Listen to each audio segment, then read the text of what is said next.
Let's look at question number 81. This is like a deduction question. Which of the following is not the primary function of Power BI? So I particularly put this question because I didn't had any other detailed things wanted to add. First of all, second, I want to have a deeper dive on Power BI to give you a couple more good points. Right. First, can you create interactive dashboard and report? Yes, of course, you can create Power BI interactive dashboards and report and things like that. Second, auto matching workflow between Microsoft 365 apps. Even though Power BI is part of the Power Apps ecosystem, but can you use Power BI to automate workflow? No, because that is part of the Power Automate. The previous question and the previous question, we learned about that. Like the Power Automate is the one which you can use it for workflow automation, for business processes, things like that. Then can you connect to various data sources? We learned that you can connect to other data sources, and that sources could be an Excel file or SQL or other cloud services, things like that. Your data can reside in multiple sources. You can bring that data into Power BI. Power BI is basically using that to visualize the data in front to you.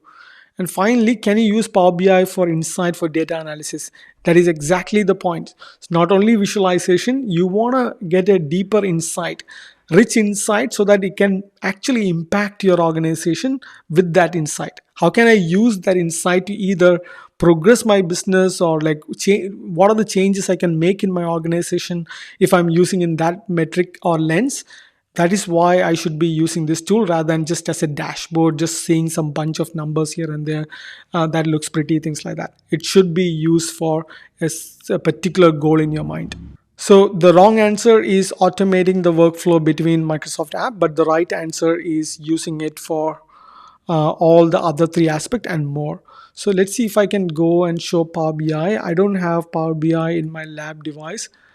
Let's type in Power BI. Let's see if it takes us through the Microsoft what is Power BI tool so that I can show you a couple of So this is kind of how Power BI looks like. You can see on the right hand side there are a lot of metrics. On top you can see a lot of graph. There are a lot of insights. These are all clickable items. You can share that and then you can integrate with bunch of other platforms. Yeah, so just try to go and read about it or just watch a quick video on how Power BI is if you are quite new and how other companies are using Power BI. Let's look at the next section, Microsoft 365 security features. Here we are going to go through only 3 questions related to security features. It's a broad topic. You can go really deep in it. I'll try to create a separate video on security questions for beginners as well, where I will be able to cover more security related features and functionality and questions there. So now let's go through these questions. The first question is, what is multi-factor authentication or MFA in Microsoft 365? So you would have heard me talking about MFA in the answer quite a lot of times so far in this particular series, because that is such a great tool to block any sort of unauthorized access to the application. So first and foremost, it prevents any sort of unauthorized access, and there are various second factor authentication methods we can use from the available list of authentication, things like that. So let's populate the answer, how it is going to help you frame the answer. So say something similar to this. You don't have to exactly by heart and tell like this. So tell that MFA or multi-factor authentication is a security feature in Microsoft 365 that requires users to provide 2 or more verification process. That is a keyword, 2 or more verification factors before accessing the application. That's the filter there. So this is like a wall that's breaking. So let's suppose somebody is trying to access an application. Before letting them see what it is on the other side, they have to verify not only with their password. Password is the first verification. Second, it forces them to use one or the other mechanism. This other mechanism could be an authenticator app. So authenticator app is like a Microsoft app which you can use to add your account. So every time there is a second factor authentication, it ask you for a code verification, or it allows you to put in a code based on what is shown in that app, etc. Or it could be a SMS code where you get a text message with a code. You put that code in the application which you can use to log into the service. Third, it could be a phone call. These phone call could be with a verification code or some secret information which you listen and you say that, hey, this is me who trying to log into the service. Then you can press a particular key. It could be a hash key or a star key to let that service in. So similarly, it could be a hardware token as well, which automatically generates these code, and when you put in that code, it matches with the backend registry, and it allows you to sign in.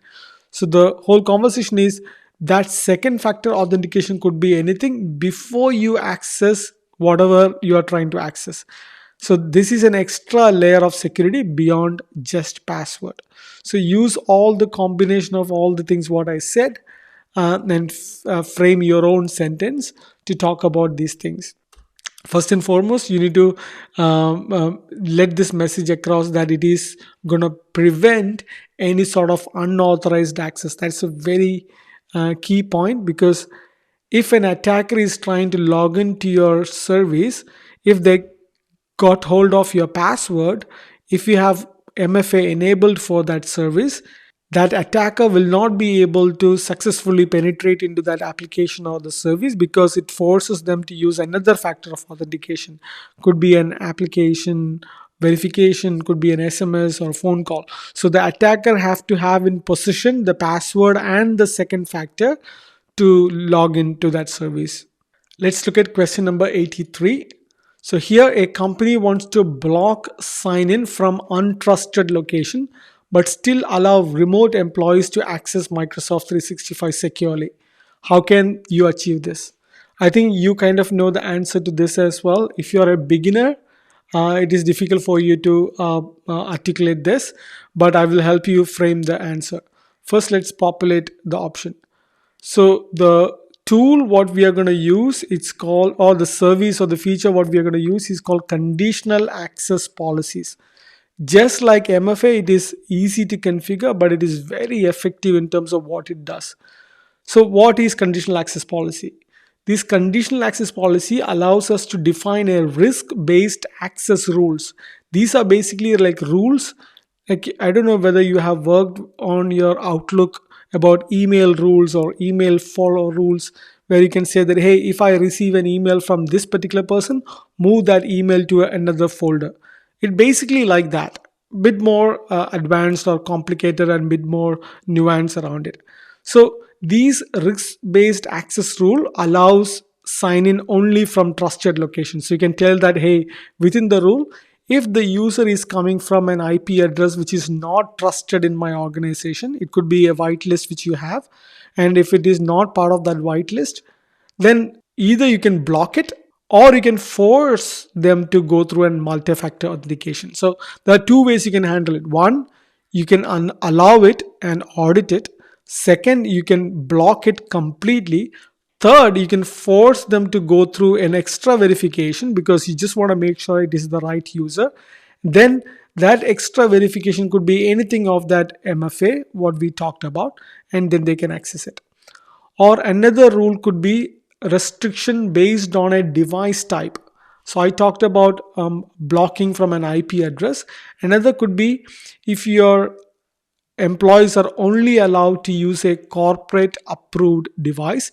These corporate approved device could be a laptop which you issue to a user, or it could be a mobile device which is enrolled to Intune. So that is a corporate approved device.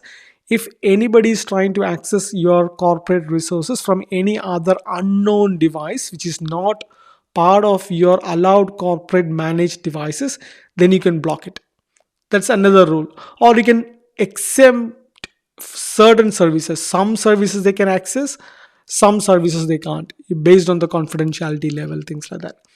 And finally, another point which you can talk about is you can monitor the user sign in with Azure Active Directory protection. So that's another component which allows you to detect any sort of risky sign in and any sort of automatic responses which is part of this.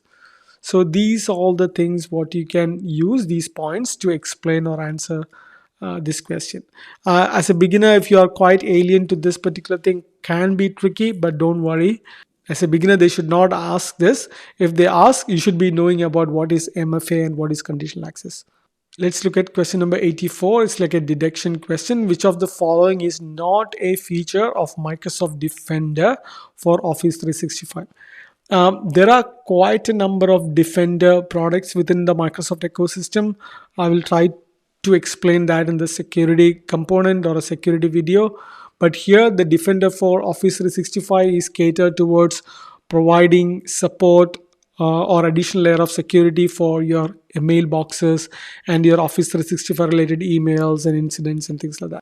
What are the other defenders available? There are defender for endpoint to protect your endpoints like your devices, laptops and desktops, phones, things like that. There are other defender for cloud applications and things like that. So we'll talk about that later. So let's go through the options available.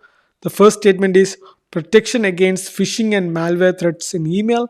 Yes, Defender for Office 365 is specially designed to do any sort of protection around your emails, which include phishing attack or malware threat, etc. Second, automated investigation and response to security incident. Yes, Defender for Office 365 include these investigation mechanisms, or you can define alert mechanisms to inform the security team about the incidents and things like that. Third, real-time monitoring and device no. So that is not. So that is definitely part of the Defender, but not part of the Defender for Office 365. That is part of Defender for Endpoint, because that's where you can use the real-time monitoring for device compliance and health.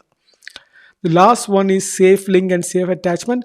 Just like the phishing and malware, Defender for Office 365 have this option called safe link and safe attachment, which allows the admins to configure these policies. So if there is any malicious link or attachment which detonates in a safe environment, or it gives user warning before letting them open that malicious content. So let's populate the answer. Yep, the wrong answer or the right answer for the question is real-time monitoring, because that is part of the Defender for Endpoint. The next section is identity management. Again, for Microsoft 365, one of the core thing is identity management, because everything is subscription management, right? Like just like your Netflix. So it is tagged to a particular user. So when you purchase licenses, you are assigning to a user or a group. That's how get it. That's how they can consume these applications. So identity become a crucial part. Again, this is not a deep dive. We only have 3 questions. Let's see if I can help you understand some of the identity related questions. The first question is, what is the zero trust security model and how does it apply to Microsoft 365?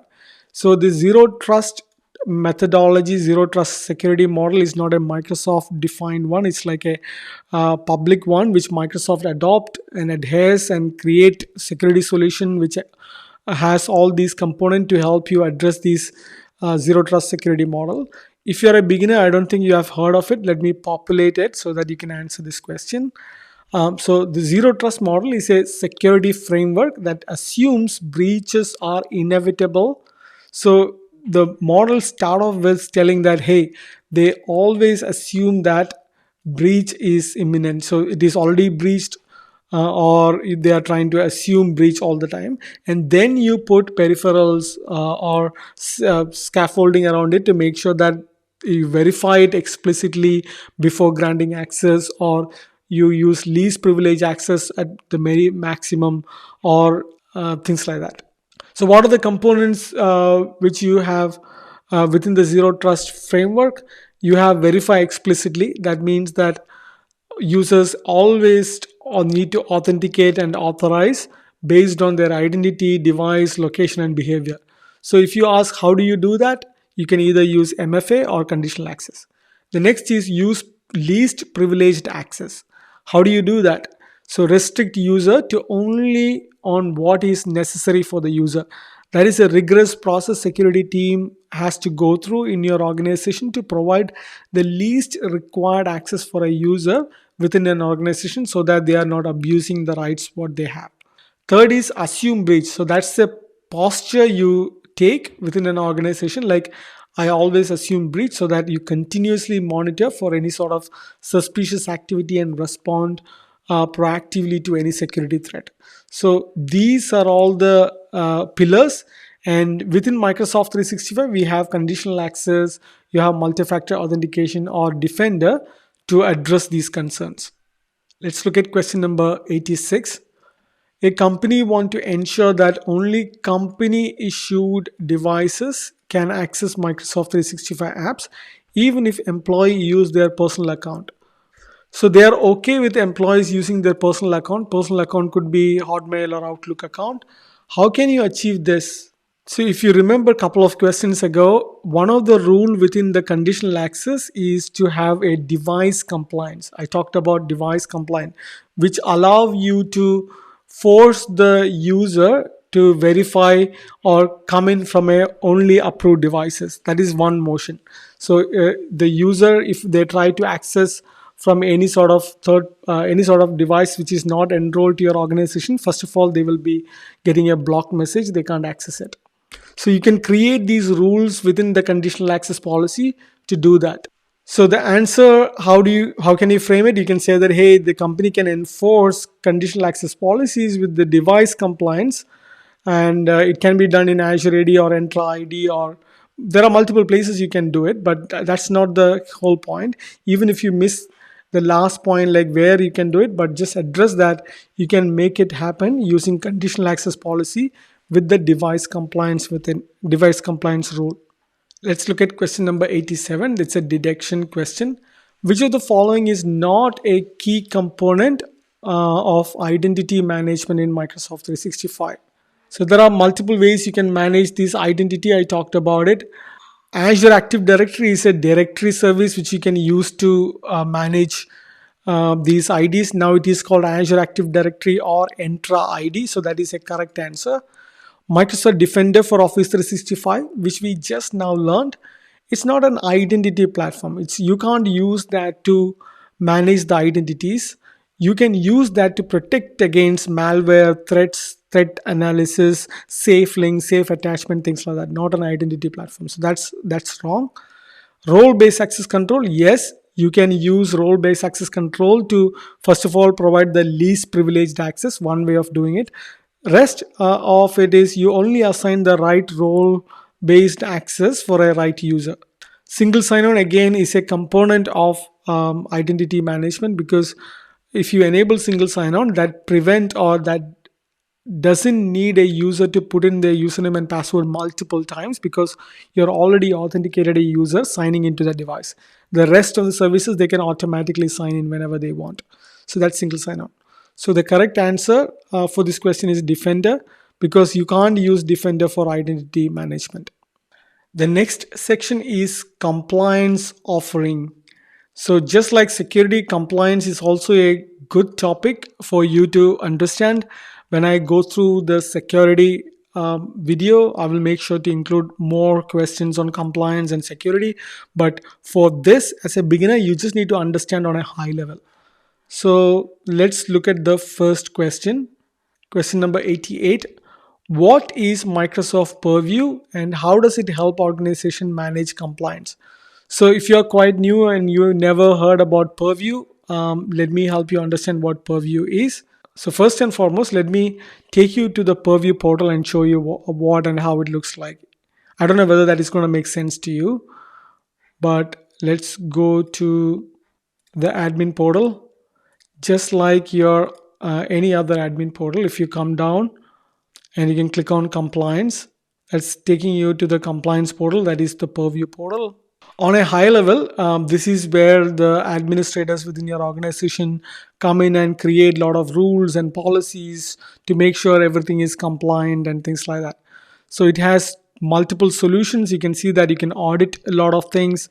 Communication compliance let you pick up on few communication things, whatever users are doing, and like flag certain not so good communications within your organization or confidential or abusive things like that. Compliance alert will let you look into the alerts You have things like data loss prevention policies, which you can use to put policies in place to prevent any sort of leakage of your data. E-discovery, which allows you to do discovery of these assets or information within an organization, which can be used for legal and compliance purposes.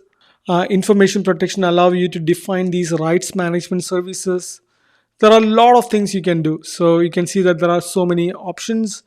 And you click on any of these, like let's put information protection, that allows you to go deeper dive into it, creating policies, classifiers, sensitivity labels, things like that. So I don't want to spend a lot of time here. I just want to show you.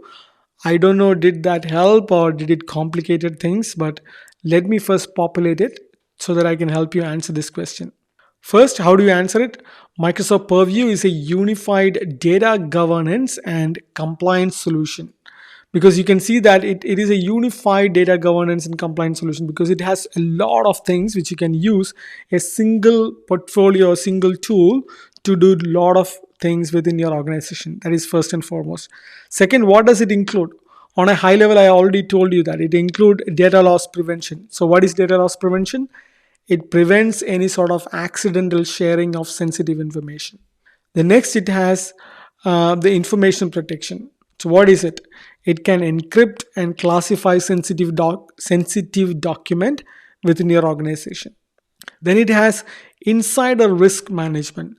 So using that, you can detect, which can mitigate risk from any sort of insider threat within your organization. Then it has audit and e-discovery, which I kind of just now talked about, which helps organization monitor user activity and respond to any sort of legal request and things like that. And then it has communication compliance, which ensures any sort of employee related things, like does the employee follow organizational policies in emails and Teams chat, things like that. You can put communication compliance, and it monitors these sort of activities within users, and it can flag things which is inappropriate. So it's a centralized compliance management solution, and Purview is going to help your organization meet any sort of other industry regulations like GDPR, HIPAA, or ISO 27001, things like that. So use a combination of this. You don't have to tell all of it. You just sprinkle across few things which comes in your mind, or whichever you are comfortable talking about it, and frame a response to talk about what is Purview. Question number 89. A financial organization must comply with the regulatory data retention requirement. I kind of use this retention multiple times throughout this questionnaire, regulatory data retention, and ensure that they can retrieve historical emails for audit. How can you achieve this? So I don't know whether you remember or recollect, I kind of mentioned about this multiple times. So let me populate it so you know it, what it is. The answer is, you can use Purview first of all, and the tool what you can use within Purview is e-discovery and compliance manager. So these are the combination of things we can use for either retention or going through the audit trail and creating e-discovery cases, things like that. So how do you do that? First, you can enable the retention policy. So you can set this policy to retain email and document for a certain period of time. I know that certain government agencies have a default rule of keeping the data for 7 years. Even if the employee leaves the organization, they are going to retain the data for 7 years. Second point is use litigation hold in Exchange Online.